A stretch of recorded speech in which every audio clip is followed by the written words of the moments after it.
October 15th, 1948. The wrecking ball swings through the morning mist on Riverside Drive, its iron weight smashing into limestone and marble with a sound like thunder. Windows that once caught the sunset over the Hudson River explode in cascades of crystal. 75 rooms, each one larger than most New York apartments, collapse into rubble. The mansion that cost $8 million to build in 1906, equivalent to $260 million today, sells for scrap at $30,000. As the dust settles over what was once America's most expensive private residence, a reporter asks the demolition foreman what he thinks about destroying such grandeur. The man spits tobacco juice onto imported French marble and says simply, "Easy come, easy go." But nothing about Charles M. Schwab's Riverside Palace was easy. Not its construction by Italian stonecutters working 16-hour days, not its maintenance by a staff of 40 servants, and certainly not its spectacular fall from glory.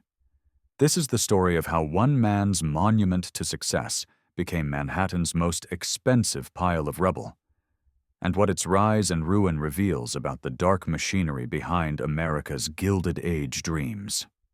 Chapter 1. The Empty Palace. The last dinner party at 73rd and Riverside Drive takes place on a humid Thursday evening in June 1939. Charles M. Schwab, once the highest-paid executive in America, sits alone at a dining table built to seat 72. His trembling hands, the same hands that once signed million-dollar deals with Andrew Carnegie, can barely lift the crystal water glass. The man who commanded an army of 200,000 steelworkers now rings a silver bell that echoes through empty rooms, summoning the last of 3 remaining servants from a staff that once numbered 40.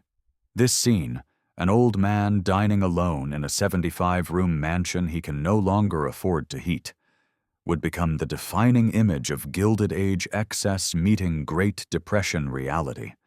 But to understand how Charles Schwab ended up a virtual prisoner in his own palace, we must first understand what drove him to build the most audacious private residence New York had ever seen. The numbers alone stagger the imagination. The mansion covered an entire city block, 200 feet along Riverside Drive, stretching from 73rd to 74th Street. Its footprint encompassed 50,000 square feet of living space. The foundation required excavating 30 feet of Manhattan schist, removing 8,000 tons of rock. The exterior walls used 1,200 tons of Vermont granite and French limestone, while the interior featured 147 tons of steel beams, steel that Schwab himself had helped forge into an American empire. But perhaps the most revealing number was hidden in the basement, 2,400. That was the count of electric light bulbs installed throughout the mansion, at a time when most of New York still relied on gas lamps. Schwab didn't just want a house. He wanted a machine for living that would showcase American industrial might. Every room demonstrated a different, technological marvel. The wine cellar maintained precise temperature through an innovative cooling system. The pipe organ in the main hall, with its 7,000 pipes, was the largest ever installed in a private residence. The bowling alley featured automatic pin setters decades before they became common. Yet for all its mechanical wonders, the mansion's most sophisticated technology was social.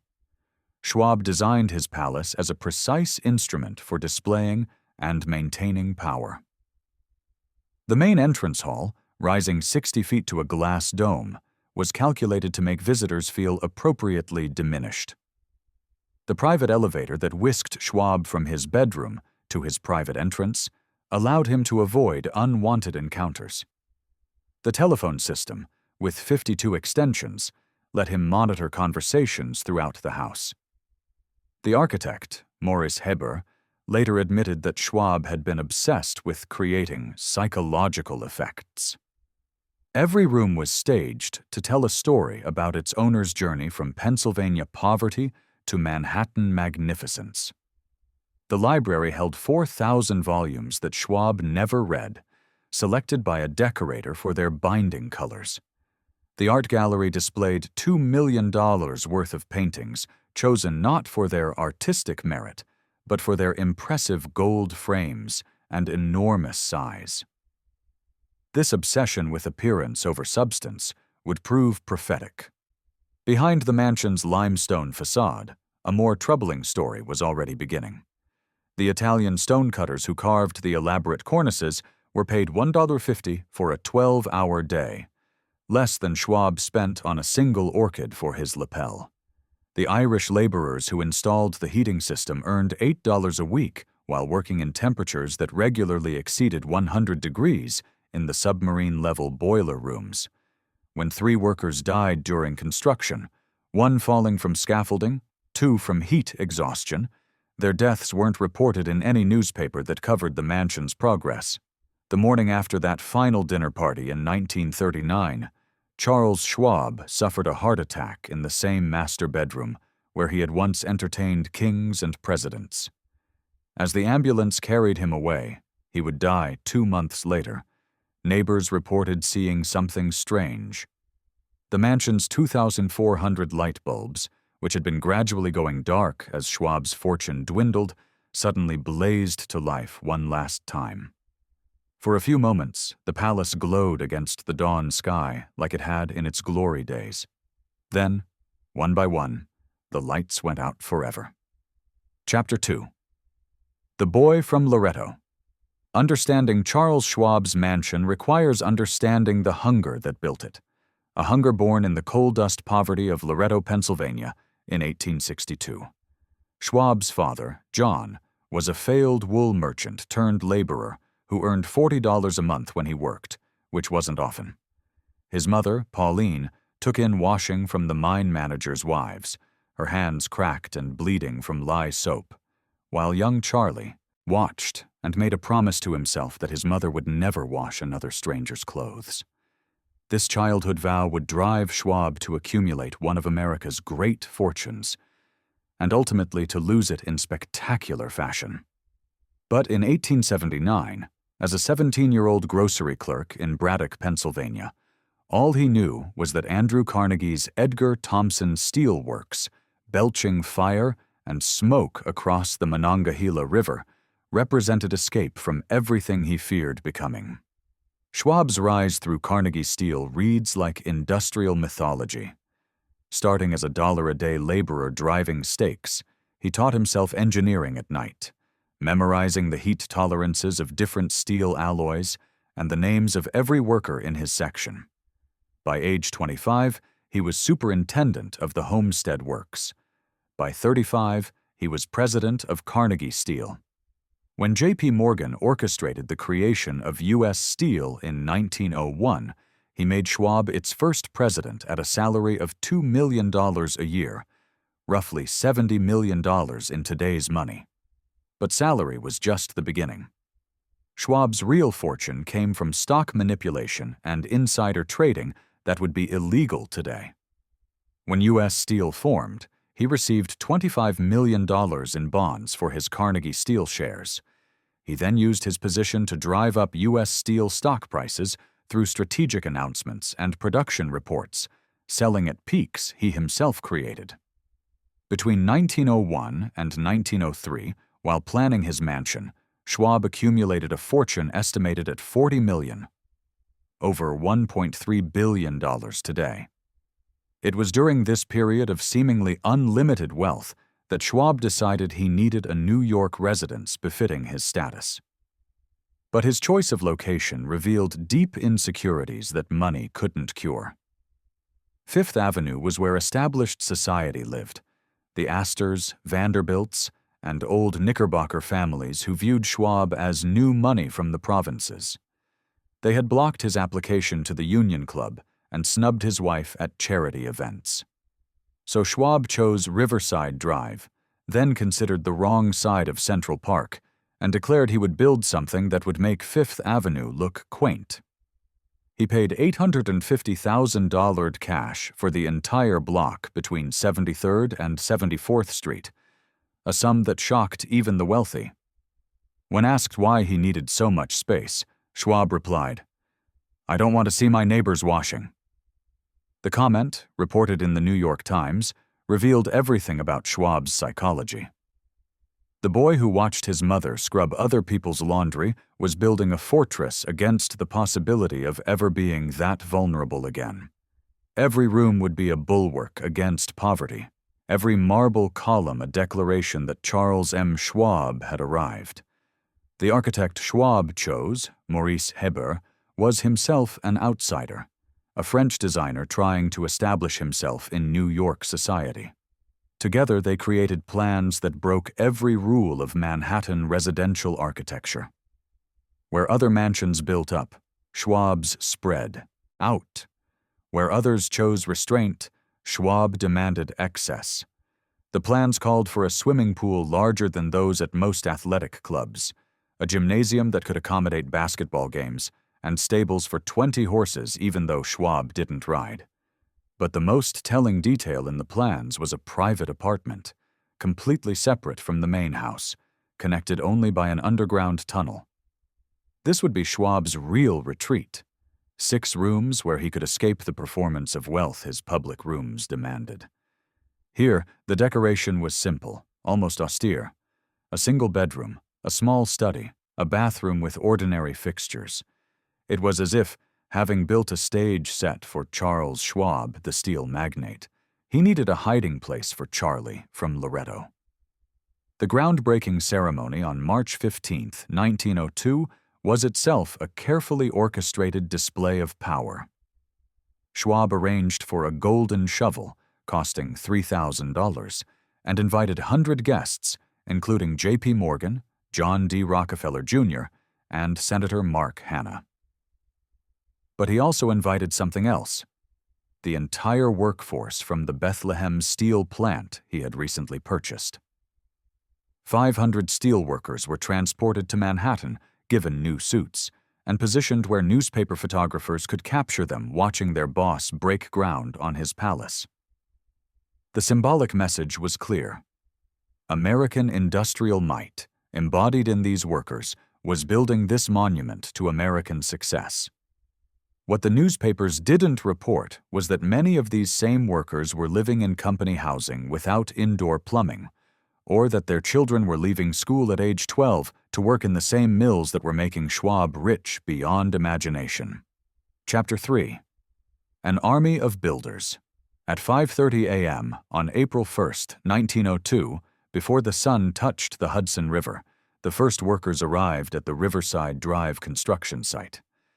They were Italian stonecutters from the villages around Carrara, men whose fathers and grandfathers had carved marble from the same quarries that supplied Michelangelo.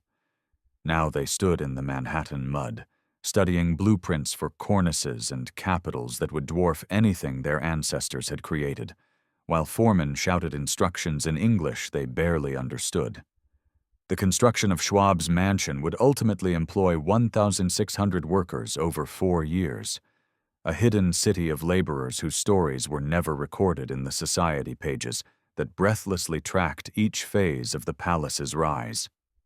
These men, and they were all men, women would only enter as servants, represented 23 nationalities and every building trade known to the early 20th century.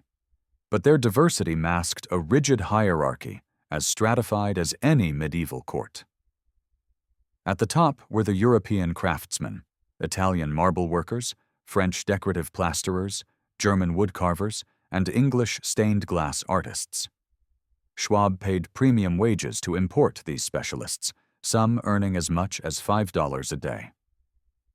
Giuseppe Donato, a master carver from Florence, spent 8 months on a single marble fireplace depicting scenes from American industrial triumph. His diary, discovered decades later in a Brooklyn basement, provides one of the few first-hand accounts of the construction. The American wants everything bigger, faster. He stands over me while I work, counting the minutes. He does not understand that marble has its own time. Below the craftsmen were the mechanics, plumbers, electricians, and steel workers, mostly Irish and German Americans from Manhattan's working-class neighborhoods. They installed 4 miles of electrical wiring, 62 miles of plumbing pipes, and an innovative central heating system with 147 radiators hidden behind decorative bronze grills. The heating system alone required boring through 18 inches of solid rock to create channels for steam pipes, work done by hand in shifts that lasted 14 hours. At the bottom of this hierarchy were the common laborers, predominantly recent immigrants from southern Italy, Poland, and Ireland. They earned $1.25 for a 10-hour day, though days often stretched to 12 or 14 hours without overtime pay. They mixed concrete, carried bricks, and excavated the massive foundation using picks and shovels. The excavation alone took 4 months and removed enough rock and soil to fill 800 railroad cars. The most dangerous work involved the mansion's pioneering steel frame construction, one of the first residential applications of skyscraper technology. The steel workers, many of them Mohawk Indians from Kanawake, who had developed a reputation for fearlessness at heights, walked beams 60 feet above ground without safety equipment. Thomas Beauvais, a Mohawk foreman, later recalled, "Schwab would come watch us work, standing below in his silk suit. Once he yelled up, 'Aren't you afraid?' I told him, 'Are you afraid of being poor?' He laughed and gave us all a $5 bonus." But not everyone was laughing. Between 1902 and 1906, 7 workers died during construction, a number that would be scandalous today, but was considered acceptable for a project of this scale in the progressive era. Antonio Calabrese fell from scaffolding while installing a glass skylight. Patrick O'Brien was crushed when a marble slab slipped from its chains. 5 others died from what was termed exhaustion, but was likely heat stroke from working in confined spaces without ventilation during New York's brutal summers. The families of these dead workers received no compensation beyond their final paycheck. Schwab's construction manager, pressed by a reporter about safety conditions, responded that the men knew the risks when they signed on. What he didn't mention was that many couldn't read the English language contracts they signed, or that foremen routinely threatened to blacklist workers who complained about conditions. The mansion's construction created its own economy in the surrounding neighborhood. Boarding. Houses sprang up to house workers, charging $3 a week for a shared room with 4 beds. Lunch wagons appeared at noon, selling sandwiches for a nickel to men who had 30 minutes to eat. Saloons extended credit against future wages, trapping workers in debt cycles that ensured they would show up for work regardless of conditions. Perhaps the most telling detail about the labor force comes from the mansion's innovative time clock system. Schwab, applying steel mill efficiency to residential construction, installed one of the first automated time clocks on a construction site. Workers punched in and out, with pay docked for every minute late. The clock, decorated with bronze angels and marble columns to match the mansion's aesthetic, stood in cruel contrast to the men whose time it measured, men who often walked miles to work because they couldn't afford the nickel streetcar fare. The specialist craftsmen left their own marks on the mansion, hidden signatures of pride and protest. Italian stonecutters carved tiny faces, some say self-portraits, into cornices 40 feet above ground, where only they would know to look. An Irish plumber scratched James Murphy, County Cork, 1904, inside a pipe chase that wouldn't be opened for decades. The German woodcarver who created the library's elaborate ceiling deliberately included a small owl in one corner, a symbol in his homeland of wisdom watching over folly. As the mansion neared completion in 1906, Schwab hosted a dinner for all the workers in the unfinished grand ballroom. He gave a speech about American opportunity, about how any of them could someday build their own mansion through hard work. The workers ate in silence, then returned to their tenements and boarding houses. Giuseppe Donato wrote in his diary that night, "The rich man thinks we dream his dreams. But I dream only of saving enough to bring my family from Italy, before this work breaks me. Chapter 4. The Palazzo's First Seasons. The housewarming party on January 15, 1907, required 6 weeks of preparation and the temporary hiring of 200 additional servants. Schwab's permanent staff of 40 had been drilling like a military unit, practicing the precise choreography needed to serve 400 guests simultaneously while remaining invisible. The evening would cost $60,000, more than the lifetime earnings of any of the workers who built the mansion. As carriages began arriving at 8 o'clock, each guest passed through 3 checkpoints of social filtering. First, uniformed footmen verified invitations against a master list. Then, a major domo announced names as guests entered the 60-foot entrance hall. Finally, Schwab himself stood at the top of the grand staircase, his wife Emma beside him in a $50,000 diamond necklace, personally greeting each arrival with calculated warmth or coolness, depending on their usefulness to his empire. The guest list revealed Schwab's complex position in New York society. J.P. Morgan arrived early, a gesture of respect from America's most powerful banker. John D. Rockefeller Jr. came representing his father, who considered parties frivolous. Andrew Carnegie, Schwab's former mentor, made a brief appearance, toured the mansion with visible displeasure at its ostentation, and left within an hour. The old Knickerbocker families, the Astors, Rhinelanders, and Livingstons, sent polite regrets. But Schwab had anticipated these snubs. He had deliberately scheduled his party to conflict with Carolyn Astor's annual ball, forcing New York society to choose sides.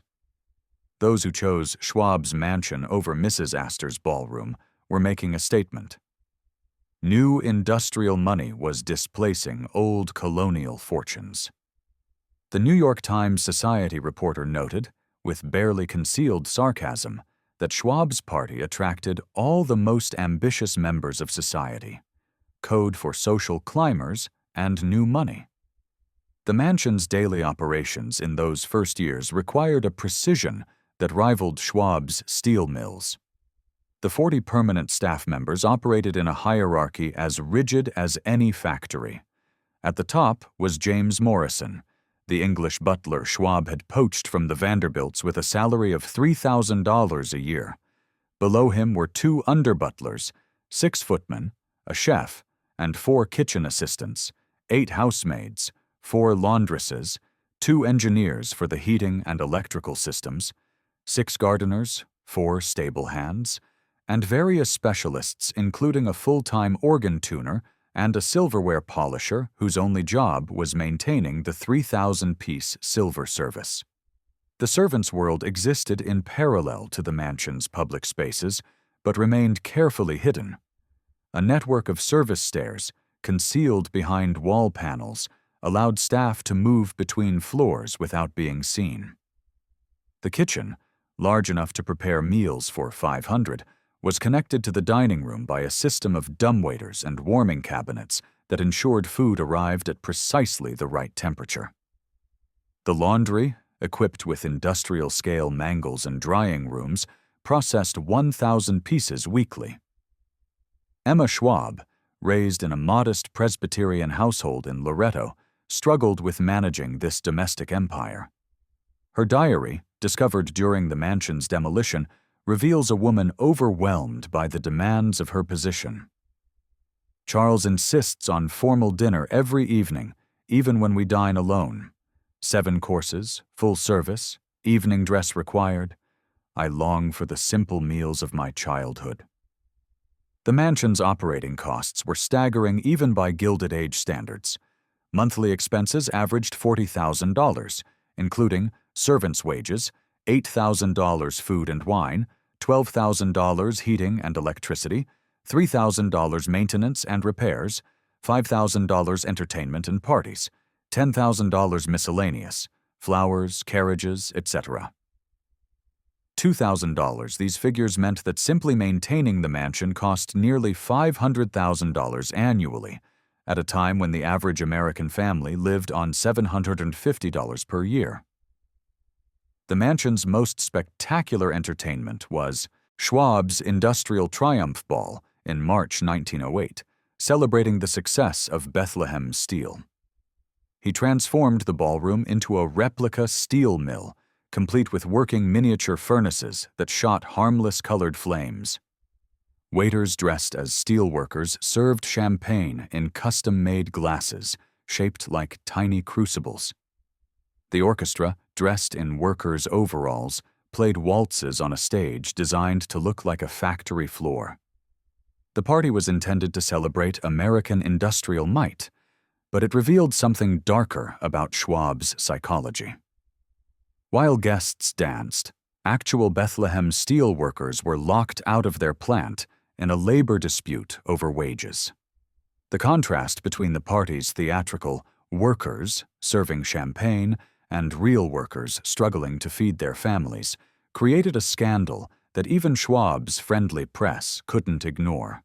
The mansion's first years also saw the beginning of Schwab's risky financial speculation that would eventually destroy him. Convinced that his fortune was unlimited, he began investing heavily in ventures far outside his expertise. Cuban sugar plantations, Nevada silver mines, and most disastrously, a scheme to build a rival to the Panama Canal through Nicaragua. He was spending $1 million monthly on these ventures, while telling reporters that a man who couldn't spend $100,000 a year was not worth knowing. By 1910, cracks were beginning to show in the facade, literally and figuratively. The mansion's innovative heating system, pushed beyond its capacity during New York's harsh winters, began failing. Pipes burst behind the marble walls, causing damage that cost thousands to repair. The foundation, despite its massive construction, showed signs of settling.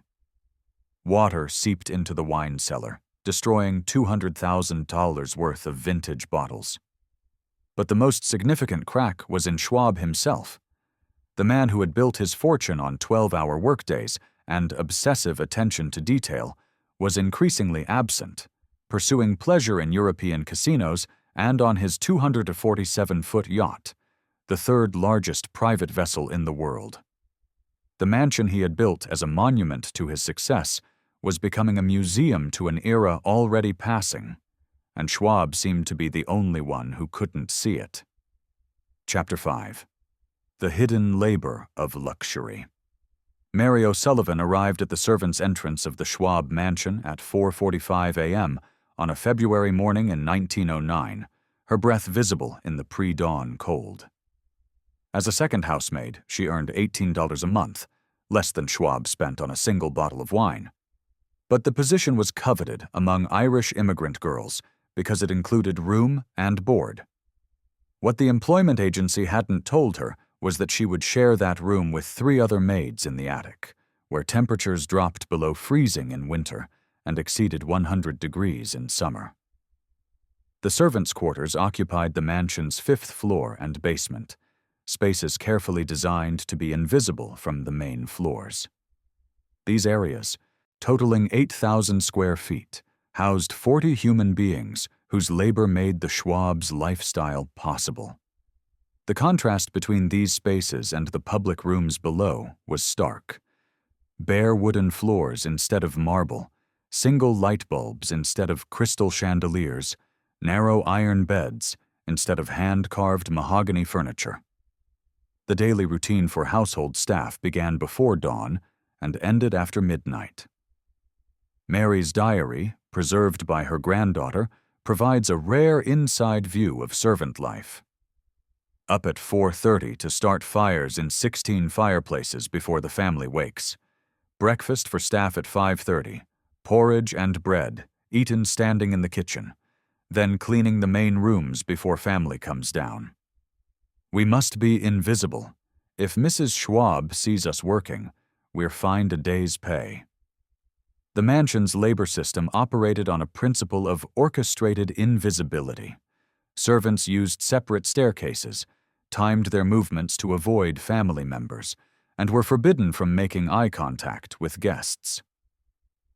The architect had designed the service areas as a parallel universe, a network of hidden passages, back stairs, and service elevators that allowed 40 people to move through the house without being seen. James Morrison, the English butler, ruled this shadow world with military discipline.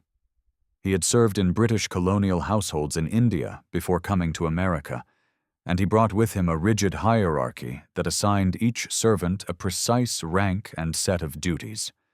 The first footman could aspire to become an under-butler. A kitchen maid could never speak directly to the housekeeper. Morrison kept detailed records of every infraction. Margaret Riley, third housemaid, seen by Mr. Schwab in main hallway, 2:15 p.m. 1 day's pay docked.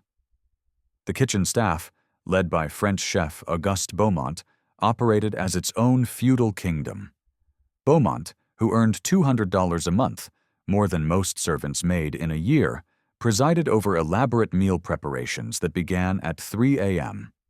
A typical dinner party menu required 3 days of preparation and the labor of 12 people. The kitchen consumed 100 pounds of ice daily for refrigeration, 50 pounds of coal for the massive ranges, and generated enough heat that assistant cooks regularly fainted during summer service. The laundry operation was perhaps the most grueling domain in the mansion. 6 laundresses processed the family's clothing, bed linens, and table linens, over 1,000 pieces weekly. The washing was done in basement rooms, where temperatures from the coal-fired boilers and steam presses created conditions that shortened lifespans. Catherine Murphy, head laundress, developed what was termed washerwoman's lung from constantly inhaling steam and lye fumes. When she became too sick to work after 8 years of service, she received 2 weeks' severance pay and no pension. The mansion's elaborate dinner parties revealed the extreme demands placed on servants. For a formal dinner serving 60 guests, preparation began 3 days in advance. Every piece of silver was polished, every crystal glass washed in ammonia water, every piece of china inspected for the smallest chip.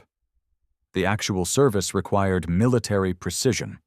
7 courses served simultaneously to all guests, wine glasses filled without request, plates removed and replaced in choreographed silence. During one memorable dinner in 1910, a footman named Thomas Kelly dropped a soup tureen, splashing boiling consommé on a senator's wife. Kelly was dismissed immediately, without reference, ending his ability to find work in any respectable household. He was discovered 3 months later, dead from exposure in Central Park, a victim of the casual cruelty that characterized servant-employer relations. The Schwabs maintained their distance from this human machinery that sustained their comfort. Emma Schwab communicated with servants only through the housekeeper, Mrs. Adelaide Thornton, a severe woman who had risen from scullery maid to her position over 20 years.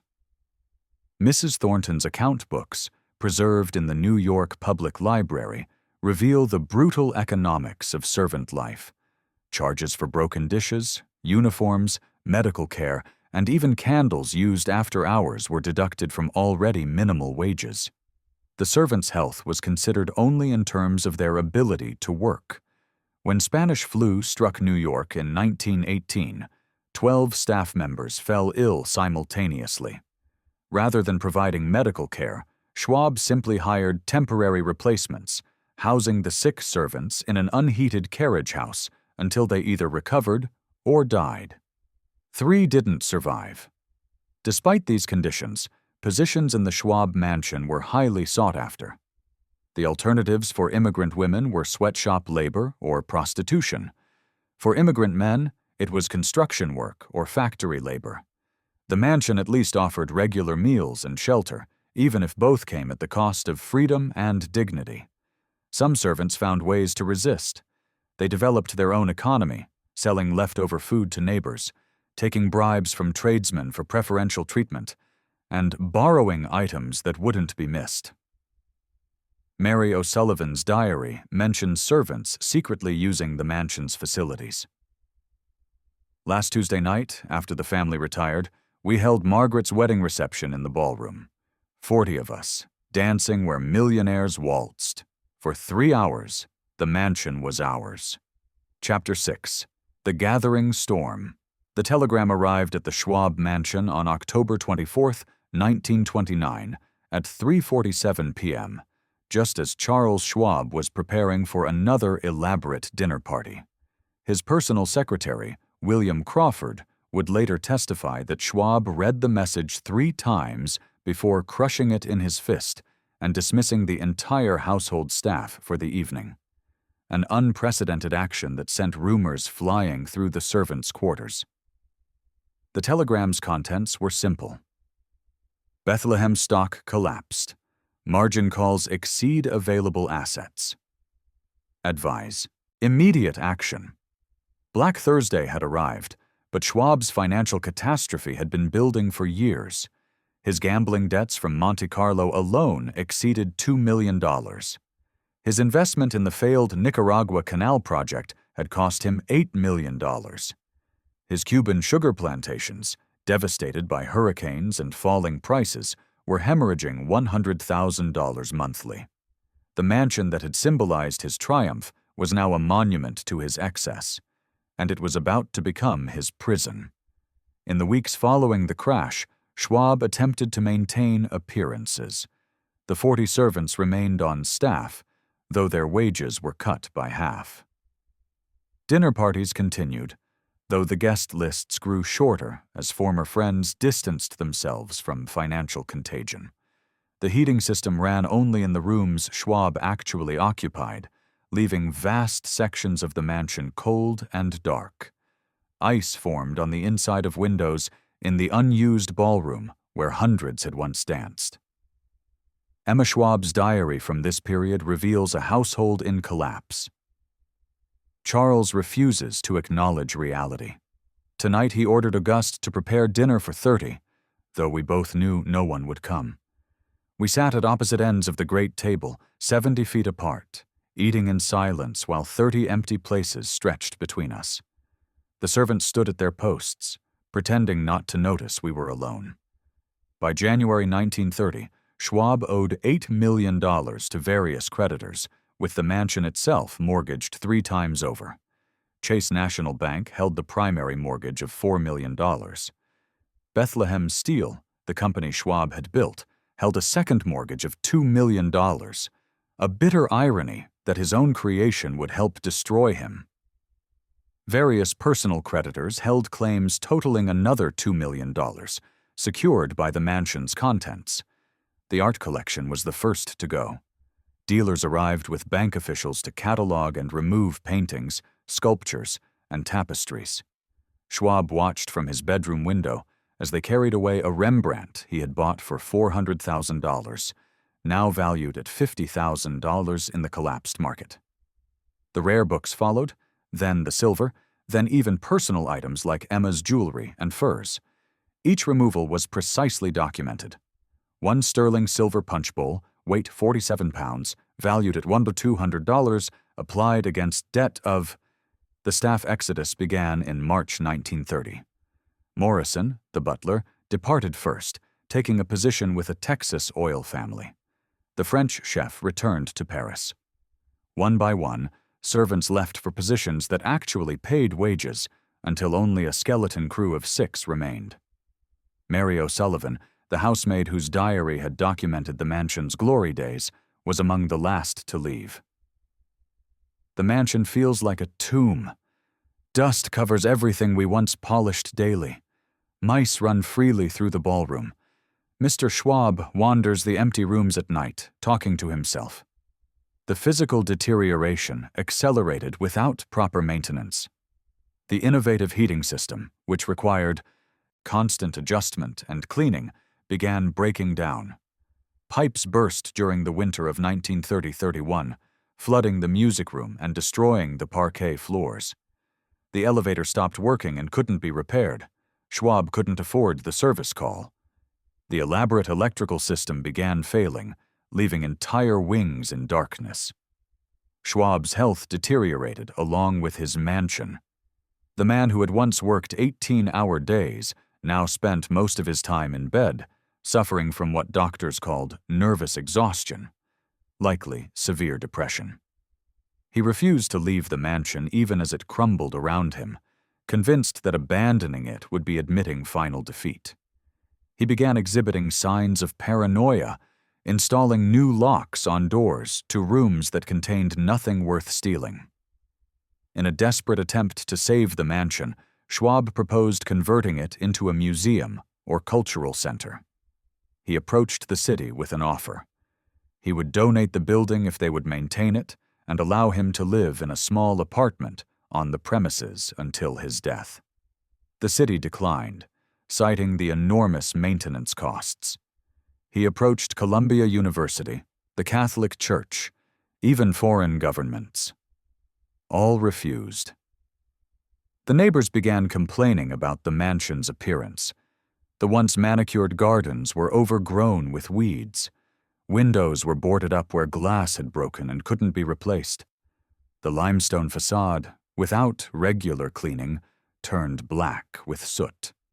The Riverside Drive mansion that had been built to shame Fifth Avenue had become an embarrassment, a visible reminder of Gilded Age excess and its consequences. By 1938, Schwab was living in just 3 rooms of his 75-room palace, heating them with portable kerosene heaters because the central heating system had completely failed. He survived on a pension from Bethlehem Steel. The company he had built was now supporting him like a charity case. The final remaining servant, an elderly Irish caretaker named Patrick Donovan, worked without pay in exchange for room and board, staying out of loyalty to a man who had once commanded an industrial empire. The end came with bureaucratic finality. On September 18, 1939, Charles Schwab died at age 77, clutching stock certificates that had once been worth millions and were now worthless paper. The mansion passed to creditors who found it unsaleable. No one wanted a 75-room palace requiring $500,000 in immediate repairs and $100,000 annual maintenance. For 9 years, it stood empty, a ghost ship moored on Riverside Drive, while lawyers argued over its fate. Chapter 7. Demolition and Memory. The demolition crew arrived before dawn on October 11, 1948, their wrecking ball painted bright yellow like a child's toy, about to destroy a giant's castle. Vincent Sardi, the demolition foreman, had torn down dozens of Gilded Age mansions, but he would later tell reporters that the Schwab house was different. Walking through those empty rooms before we started, you could feel the sadness in the walls, like the building knew what was coming. The decision to demolish had been purely economic. Developers had purchased the site for $200,000, less than Schwab had paid for just the land in 1901, with plans to build a 20-story apartment building. They calculated that salvaging materials from the mansion would yield $30,000, marble fireplaces, mahogany paneling, bronze fixtures, and copper pipes all had value in the post-war construction boom. The mansion that had cost $8 million to build would take 6 weeks and $40,000 to destroy. What the demolition revealed was as significant as what it destroyed. As walls came down, construction details hidden for 40 years emerged. Newspapers wrapped around pipes as insulation contained headlines from 1902, President Roosevelt settles coal strike, hundreds die in Martinique volcano. Workers' names were found scrawled on beams: Giovanni Martelli, 1903, Sean O'Brien, Kilkenny, Wilhelm Schmidt, Hamburg. The mansion was a time capsule of immigrant labor. The demolition crew made unexpected discoveries. Behind a marble panel in the library, they found a cache of letters, love notes between a housemaid and a footman, hidden for decades. In the wine cellar behind a false wall was a Prohibition-era speakeasy that Schwab had apparently operated for select guests, complete with a jazz band stand and hidden entrance. The basement revealed a network of tunnels extending beyond the property line, their purpose never explained. Some findings were darker. In the foundation, workers discovered the remains of a makeshift medical clinic where injured construction workers had apparently been treated, and sometimes died, without official record. Blood-stained concrete, primitive surgical tools, and human teeth told a story of industrial accidents covered up to avoid liability. A journal found in the walls, apparently kept by a construction supervisor, listed 7 deaths during construction, not the 3 officially reported. The neighborhood gathered to watch the destruction. Former servants returned to see the mansion's end, including Mary O'Sullivan, now 67, and living in Queens. She told a reporter, "I spent the best and worst years of my life in that house. Watching it come down is like watching my youth being erased." She pointed to a specific window on the 5th floor. That was our room. 4 girls in a space meant for 1. We thought we were lucky then. The Art Deco apartment building that replaced the mansion opened in 1950, advertising modern luxury living, with units renting for $200 a month. The developers had promised to preserve some elements of the mansion, but only the cornerstone was saved, installed in the new building's lobby with a small plaque. On this site stood the Charles M. Schwab Mansion, 1907 to 1948. No mention of the workers who built it, the servants who maintained it, or the financial collapse that destroyed it. Urban archaeologists studying the site in the 1990s found artifacts the demolition had missed: servant bells buried in the rubble, fragments of the 2,400 light bulbs, pieces of the grand staircase's bronze railings. Most poignant was a time capsule Schwab had apparently buried in 1907, containing photographs of the construction, a guest list from the opening party, and a letter to the future predicting his mansion would stand for 1,000 years as a monument to American achievement. The Schwab Mansion's demolition marked the end of an era in New York. By 1950, most of the Gilded Age mansions had been torn down or converted to museums. The city that had once showcased private palaces was building public housing projects. The Riverside Drive that Schwab had chosen to spite Fifth Avenue society was becoming home to middle-class apartment buildings. The transformation was complete. New York had chosen density over dynasty. Today, elderly residents of the apartment building that replaced the mansion report strange occurrences. Elevator operators hear orchestra music from empty hallways. Maintenance workers find rooms inexplicably cold in summer. One longtime resident, living in what would have been the mansion's ballroom space, claims to sometimes smell cigar smoke and hear footsteps above, though she lives on the top floor. "It's probably just the building settling," she says. "But I like to think it's old Schwab, still pacing his empty rooms." The true ghost of the Schwab Mansion isn't supernatural, but economic. The site that once held a single family's 75-room palace now houses 127 families in efficient 1- and 2-bedroom apartments. Where 40 servants once labored to maintain one couple's comfort, a staff of 3 maintains housing for hundreds. The democracy of apartment living replaced the aristocracy of mansion dwelling. A transformation Schwab would have hated, but his workers might have celebrated. Chapter 8. Uncovering the Silenced Stories. The manila envelope arrived at the New York Historical Society in March 2003, with no return address and a brief note. "My grandmother worked in the Schwab house. She never talked about it. I found these after she died." Inside were 347 photographs, the only known extensive visual documentation of the mansion's servant quarters and working areas, spaces that had been deliberately excluded from official architectural photography. The photographs, taken between 1908 and 1912 by an unknown servant with a borrowed Kodak Brownie camera, revealed a hidden narrative of the mansion. Here were the Irish laundresses, their faces prematurely aged, posing beside industrial mangles. There were the Italian groundskeepers, proudly displaying elaborate topiary they would never receive credit for creating. Most striking were images of the servants' Christmas party in 1910, 40 people celebrating in the kitchen while the Schwabs wintered in Palm Beach.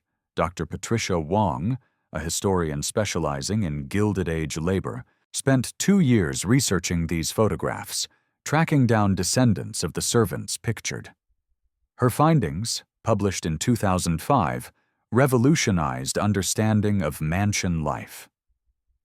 These images show us that servants weren't passive victims, she explained.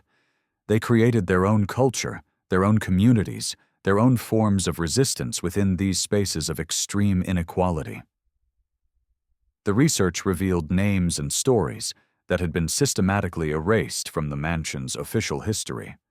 Bridget Connolly, a kitchen maid, used her access to the Schwab's guests to gather stock tips, eventually saving enough to open her own boarding house. Giuseppe Donato, the Italian stonecutter, returned to Italy with his earnings and became a prominent socialist organizer, using his experience in America as evidence of capitalist excess. Zhang Wei, identified only as Chinese laundryman in household records, was actually a trained engineer who took servant work because racial barriers prevented him from practicing his profession. Perhaps the most significant discovery came from the diary of Adelaide Thornton, the mansion's housekeeper, found in 2008 in an estate sale in New Jersey. Unlike the brief, factual household accounts she kept for the Schwabs, her personal diary revealed a complex woman navigating between worlds. She wrote extensively about the moral compromises required by her position. "I enforce rules I find cruel. I dock pay from girls who can barely feed themselves. I do this because the alternative is my own destitution. We are all prisoners here, the Schwabs included." Mrs. Thornton's diary documented numerous instances of servant solidarity that went unrecorded elsewhere. When a housemaid became pregnant, grounds for immediate dismissal, the other servants hid her condition for months, redistributing her work among themselves. When a footman was arrested for union organizing, the staff pooled funds for his bail. When the Spanish flu struck, servants created their own infirmary in the basement, caring for each other when the Schwabs refused to provide medical help. The diary also revealed previously unknown details about Charles Schwab's behavior toward female servants. While never explicitly stating assault, Mrs. Thornton wrote of incidents requiring my intervention and young women suddenly departing with unusual severance. She developed an elaborate system of warnings and protections, assigning vulnerable young women to duties that kept them away from Schwab's private areas. Archaeological excavations in 2010, conducted before renovation of the apartment building's foundation, uncovered additional evidence of servant life. In what had been the mansion's coal cellar, researchers found a cache of items apparently hidden by workers: union pamphlets, socialist newspapers, letters in multiple languages discussing labor organizing. One particularly poignant find was a handmade doll, likely created by a servant for a child who would never be allowed in the mansion's formal rooms. The excavation also revealed evidence of the mansion's construction casualties. Human bone fragments found in the foundation suggested that some workers who died during construction were literally built into the structure. Whether by accident or design remains unclear.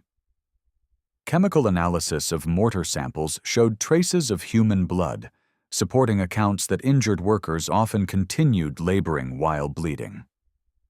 Oral histories collected from descendants of mansion workers paint a complex picture of intergenerational trauma and pride.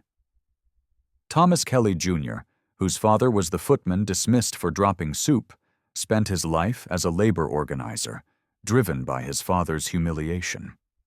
Mary O'Sullivan's granddaughter became one of New York's first female construction contractors, determined to build better conditions than her grandmother had endured.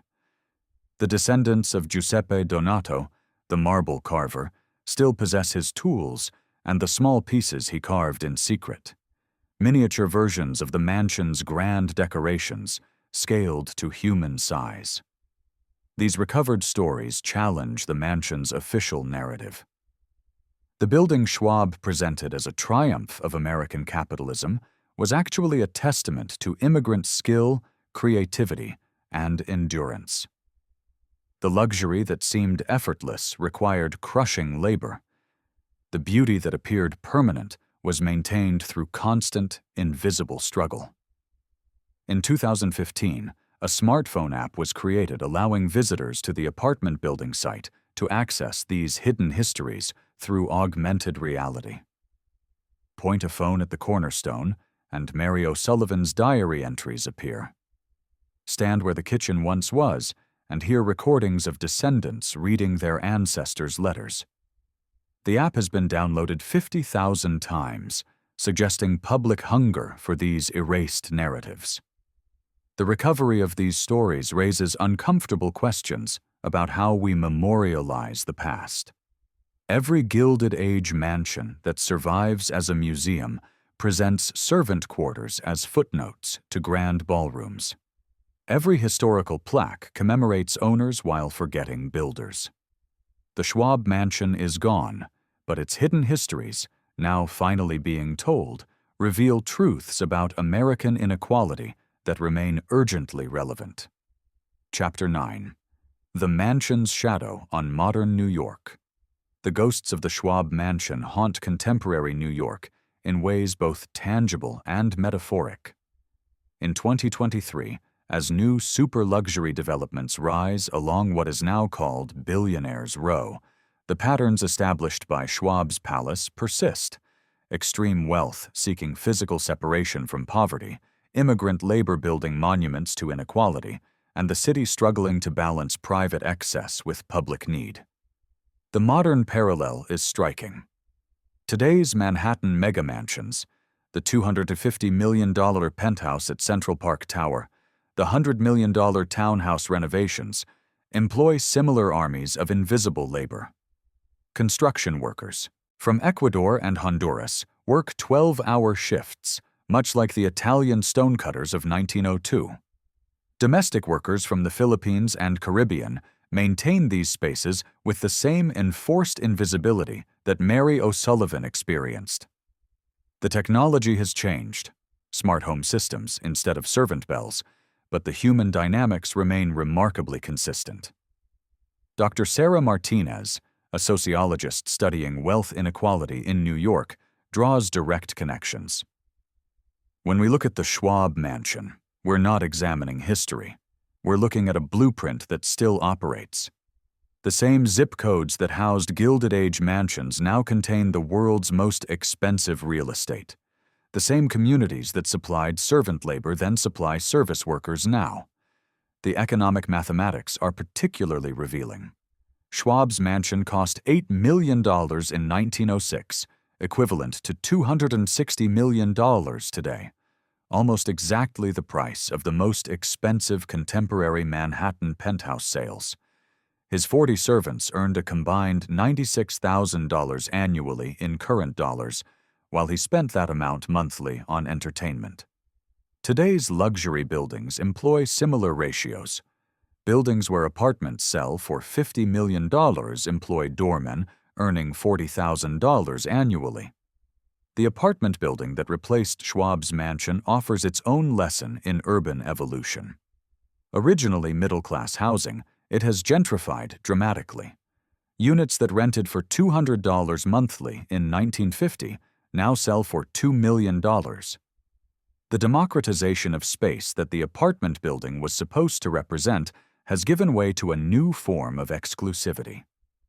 The building's current residents include hedge fund managers and tech executives, Schwab's spiritual descendants, if not his literal ones. The labor that maintains these spaces remains largely immigrant and invisible. The building's current staff, doormen from Albania, maintenance workers from Mexico, cleaners from West Africa, echo the composition of Schwab's household. They commute from the same outer borough neighborhoods where Schwab's servants lived, spending hours traveling to maintain spaces they could never afford to inhabit. Contemporary archaeological studies of the site reveal ongoing stratification. Soil samples show layers of contamination from the mansion's construction, lead, asbestos, coal ash, that were never properly remediated. The current building's residents are protected by modern environmental standards, but the toxins remain, buried but not gone, much like the social inequalities the mansion embodied. The Schwab Mansion's story has inspired modern activism. In 2019, when Hudson Yards opened as New York's newest luxury development, protesters carried images of the Schwab Mansion's servant quarters, drawing parallels between past and present. Taxpayers subsidized Hudson Yards just like they subsidized the infrastructure that made Schwab's mansion possible, explained activist Marcus Williams. Public investment, private profit, the formula, hasn't changed. The mansion's absence has become a form of presence in cultural memory. Artists have created installations imagining what the space might have been. Affordable housing that could have sheltered hundreds, a public park accessible to all, a library or school serving the community. These alternative histories highlight choices made and unmade, the city New York might have become versus the one it chose. Urban planners studying the mansion's history find warnings for contemporary development. The Schwab Mansion was unsustainable, too expensive to maintain, too large for changing urban needs, too dependent on cheap labor that wouldn't remain cheap forever. Today's luxury developments share these vulnerabilities. Climate change threatens waterfront penthouses. Changing work patterns challenge the assumption that the wealthy will always choose Manhattan. The pandemic revealed how quickly luxury buildings can become luxurious prisons. The mansion's story has entered popular culture as a cautionary tale. A 2020 Netflix documentary, The House Schwab Built, drew 10 million viewers with its parallels between Gilded Age and contemporary inequality. A Broadway musical, Riverside Drive, premiered in 2022, told from the perspective of Schwab's servants. Video games set in Gilded Age New York feature the mansion as a level where players must navigate between servant passages and grand halls, literally switching between perspectives. Educational programs now use the Schwab Mansion as a case study in urban inequality. Columbia University's architecture school requires students to design alternative histories. What if the mansion had been built as cooperative housing? What if the servants had owned shares in the property they maintained? These exercises challenge assumptions about inevitability in urban development. The site itself has become a pilgrimage point for those interested in New York's hidden histories. Tour guides bring groups to stand outside the apartment building, using augmented reality apps to overlay the mansion's footprint on current structures. Visitors often express shock at the scale.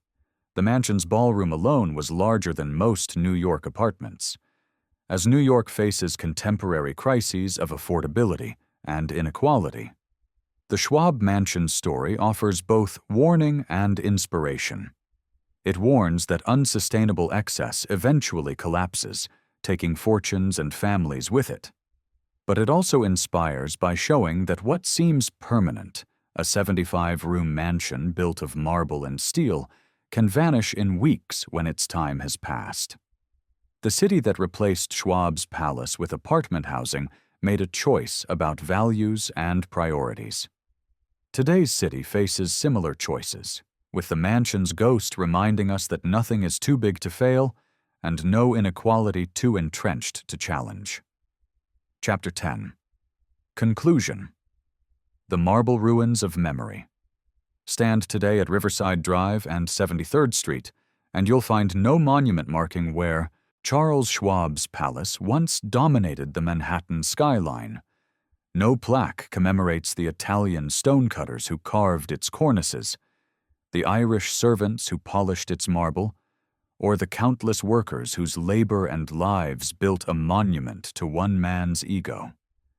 The apartment building that replaced it offers no acknowledgement beyond a dusty cornerstone in its lobby. A stone most residents pass without reading, without knowing they walk through spaces where extreme wealth once danced above extreme poverty. But the Schwab Mansion's true monument isn't stone or steel, it's memory, and memory demands reckoning. This wasn't just a house that fell, it was a system that collapsed, taking with it the illusion that such inequality could sustain itself forever. Schwab died clutching worthless stock certificates in a frozen palace, but the real tragedy belonged to those who built and maintained his dream. Workers who died in construction accidents that went unreported, servants who spent their health maintaining impossible luxury, immigrant families separated by an economy that valued their labor, but not their lives. What the mansion story reveals isn't merely historical, it's urgently contemporary. Today's billionaires build their own versions of Schwab's palace: private islands, underground bunkers, space stations for the wealthy. They employ their own invisible armies of laborers, manufacture their own mythologies of merit, create their own monuments to inequality. The names change, the technologies evolve, but the fundamental pattern persists: concentrated wealth seeking physical separation from the poverty it creates and depends upon. Yet the mansion's demolition also offers hope. That wrecking ball swinging through October mist in 1948 proved that no structure is too massive to tear down, no inequality too entrenched to challenge. The city that chose apartment housing over palace preservation made a statement about values that resonates today. Every former Gilded Age mansion site that now hosts affordable housing, every servant's quarter converted to public space, every recovered story of worker resistance reminds us that different choices are possible. The dark story of New York's most luxurious mansion ultimately isn't about Charles Schwab or his palace. It's about us and the cities we choose to build. Will we continue constructing monuments to inequality, or will we learn from the ruins? Will we remember only the ballrooms, or also the boiler rooms? Will we preserve the myths or recover the truth?